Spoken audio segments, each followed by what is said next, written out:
Gamestop Expo 2014. Corey has finally joined me back on stage here. It's been a while. I haven't seen you since this morning. It's been a long time. And we kicked off the show here at the Gamestop Expo.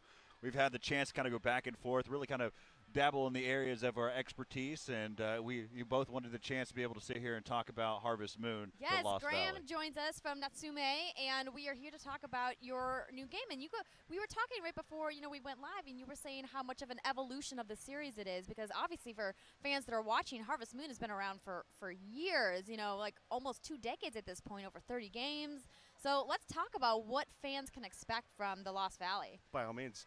That's absolutely correct. Series started in '97 on the Super NES and over 30-plus games, and it's been on a variety of different platforms. So what we wanted to do with Harvest Moon: The Lost Valley is basically make an evolution of the series. So we wanted to take fan feedback, media criticisms, media positive aspects, put it into a game and try to reach out to new fans. So you told me one of the ways that you guys were planning on doing this was with a new story element, because Harvest Moon is very much known as a simulation game, and now you're adding in some new narrative elements. Absolutely. So there's a main story that pushes the user. So and the basic premise of the story is the fact that the valley is under a curse. So all 4 seasons, well, including winter, so spring, summer, and fall, are all perpetually winter. So it's kind of the player's job to figure out how to get that curse off each season, and then as we move forward, you'll be able to actually take part in different aspects of the spring, summer, and fall. So how does the story elements interact with the simulation? We have a little bit of gameplay on screen for you guys here, and is it going to just be ingrained in the simulation? Are we going to see special cutscenes? Well, one thing that we wanted to do with the story is actually for the new users is offer a tutorial in a good way. Have the tutorial be more of a little bit of a story, so the new users that can get kind of get used to the tool system, how to interact with the villagers, the animals. And the one thing about this game that no other Harvest Moon game has is the customization in terms of an XYZ access. You can actually stack dirt, or you can dig dirt, and then you can do a variety of different customizations with that. Oh, dirt customization. We are in 2014, you guys. Everything's changing for us. As you could see that in the gameplay that it's kind of leveled. So you can completely customize it. You can dig soil, and then you could stack it up, and it's completely up to the user on what they want to do. You can make a moat. You could put a lake next to your chicken coop, or at the same time, you could build a hill and put your barn on top of it. Just looking at this, and I've read some of the comments on some of the trailers, and they've said that it looks like it's been inspired a little bit by Minecraft. Would you say that that's accurate? Well, I could see how someone might draw that conclusion, but if they didn't know that you guys have been around for a long time. Yeah, right. But technically speaking, it's just the next sort of evolution if you want to go to that next step, that X, Y, and Z, that building up sort of thing. But don't get me wrong, I can see how someone might look at it and say it's a little Minecraft-ish. And now we have a little run around inside the house here. A little quick jump. So if those aren't familiar with Harvest Moon, it's that life simulation game. It's a balance between running a farm and building a social life for yourself. So as you can see in the user's house, he's a bachelor still. So eventually later, as you start to go through the game and you get to meet the different villagers at the same time, increase their affection, you can actually have a family. So kind of educate a few of us out there that this is my first time. You mentioned to me before that you're reaching out to the old guard, if you will, and then you're going back and you're hitting your very hardcore. But as a new user, how do you kind of educate and bring people into this game? Yeah, like we were mentioning before, our kind of goal, our focus is that we have a dedicated and passionate hardcore fan base, and they've been there for years, and we appreciate them. So we want to make a game that's new and challenging and right up their alley. But at the same time, we want to reach out to those casual gamers that might have played, Harvest Moon 64 or Harvest Moon Back to Nature back in the day. Those that are familiar with the brand, but at the same time, I haven't picked one up in a while. So we want to bring them back with some evolutionary ideas that we came up with. We innovated the tool system. We changed the way that they interact with animals. We put in a nice request system. But then at the same time, we want new fans, someone that might have played Animal Crossing or something of that nature, and they look at it and go, oh, well, this is kind of similar. So what we've done is that we've put in that elaborate tutorial, but it doesn't feel like you're being bombarded with how to play. Instead, it's just that natural progression of, oh, okay, this is easy. You know, this is how you till the land, and you plant the seeds, you water them, you grow crops, and then obviously you turn that money into something, and then you can expand upon your farm by building different barns, chicken coops. I'm glad that you brought up the animal interactions. I know that some of your fans are pretty excited about the changes there. Could you talk a little bit more about what you guys are doing different with the animals? By all means, Harvest Moon games have had a variety of different animals in them. Some have had a lot, and some have had very little. What we wanted to do is, instead of quantity, we wanted to focus on quality. So you have your staple animals. You have your sheep, your cow, your chickens, and your horse. So what we wanted is, we wanted to build a kind of a deeper bond between the user and these animals, because, I mean, truthfully, that's why they play it. That satisfaction of seeing high quality products and knowing that your animal loves you. So every animal has a trait. So then there's a variety of different traits in this. So you might have a cow that has a spring trait, which means that the cow is a little bit more happy during the month of spring, or the season of spring, and at the same time produces higher quality products. And then and there's over 30 different traits. So you have these personalities to each of the animals. And then at the same time, when you breed your animals, those personalities go into their offspring.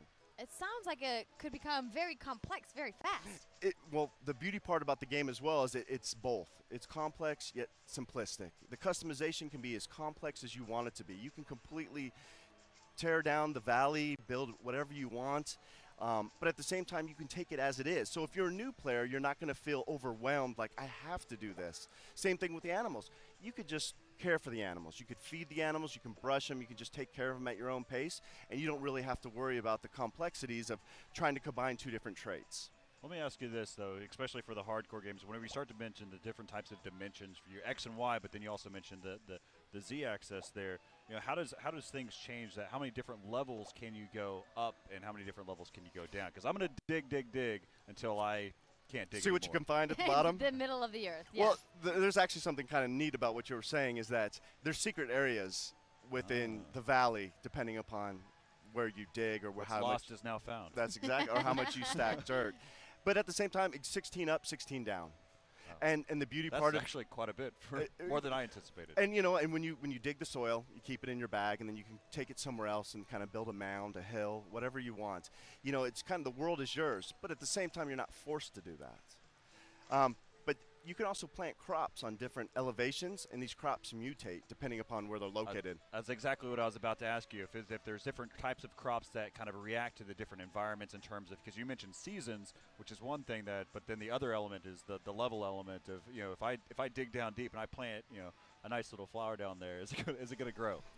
Well, yeah, yes, exactly. So what you can do is, you could be on sea level or lake level, if you will, and you could kind of plant your crops there. Let's just say spinach seeds. So you plant your spinach seeds there, and there's a chance that they might mutate into maybe baby spinach, which will sell for more. But then you can stack a mound up there, go up to the very top, plant the spinach seeds up on top as well. They might turn into giant spinach. Sell for different amounts. You can use these ingredients to make different cooking items. So awesome. It has that sort of, once again, complexity. But then at the same time, you don't have to, if you're not really worried about it, you could just grab them, sell them, and buy other things. That's great stuff. Can I just spend the whole game taking care of my animals? You know, you would ask that question. You absolutely can. You know, you're not forced to do one type of farming, growing crops, or, you know, livestock, raising livestock. Now, granted, there's a request system in the game, and someone might ask you, can you give me 20 flowers? And if you're trying to increase your affection with that particular person, it's something that you might want to do. But the best part is, it's completely up to you. The customization, how you play, how quickly you play, it's all up to you. So I have to ask this one last question. So in terms of the story mode, so you said I can choose my path, but how does the story interconnect with my path? Well, as you saw in the beginning of the footage, you were actually growing crops. It was spring, but it was snowing, so you could still grow crops. You're not forced to, like, get from point A to B to C in a certain amount of time. You can play, you can get comfortable, you can get familiar with your surroundings, and you just kind of progress on. Now, granted, you know, looking at a winter background for a couple of seasons might be a little, you know, drive you a little. Yeah. The winter is coming. That's exactly right. So you want to see some green grass and these lush trees and the fall leaves. So you're going to progress through, and as you just naturally, your progression, whether you grow crops and a small amount, a big amount. Eventually, you're going to satisfy requirements. You're going to unlock spring. Spring's going to show up, and you're going to move on to summer and fall as well. That's great. And you guys are doing special pre-order incentives We sure for are. the game. This so is good at this. funny story. We made this plush cow way back in the day for Harvest Moon Save the Homeland. It was a cute cow. We thought this would be great. Let's see how the fans love it, and especially at this GameStop show, they love these plush. We've been doing it for over a I decade. mean, they're adorable. We can't get away with releasing a Harvest Moon without releasing plush. So we do have a pre-order bonus at GameStop right now. If you pre-order the game, you get this nice little 5-inch dog that's represented in the game. That's awesome. Man, I feel like I need to go put my pre-order in just to get the plushie. I love plushie everything, though. Sounds good. So do a lot of people, actually. Good, I'm awesome. not alone. But you know, you guys have a nice setup, you know, here on the show floor at Gamestop Expo. What's it been like talking to the fans? It's been fantastic. Meeting the managers, meeting the consumers, it's great. You know, that Harvest Moon fan is definitely passionate, and it's great. We could sit there and talk for hours, and, you know, they'll tell us they played on the Super NES, or my favorite. I love asking which their favorite is and why, and moving forward. And a lot of that feedback, since I've actually been with the company for a while, a lot of that feedback from everybody involved with Natsume has gone into this game. So, I mean, that was one thing that we really wanted to do. We heard what our fans were saying, so we wanted to listen, and we wanted to make a game that we hope reaches out to everybody. Well, that is awesome, and you guys will be able to see the game for yourself. It's coming out pretty soon, right? That's right. It'll be out at the end of October. And it's just exclusively on the 3DS. That's correct. So sorry, Wii U fans, you're gonna have to, you know, buy a 3DS. I don't know why you don't have You one should yet. already have a 3DS. You should have a 3DS. You should have a 3DS. And they have that really cool GameStop exclusive one that we were talking about earlier with the retro That's Nintendo right. on the front of it. That's so right. I can't stop talking about it because I want it so much. But Graham, thank you so much for coming Thank by you the guys. stream I really today. appreciate it. And showing us a lot of gameplay and talking to us about the Lost Valley. And we have lots more stuff coming up for you guys here on the GameStop stream. So hang tight. We will be right back after this short break.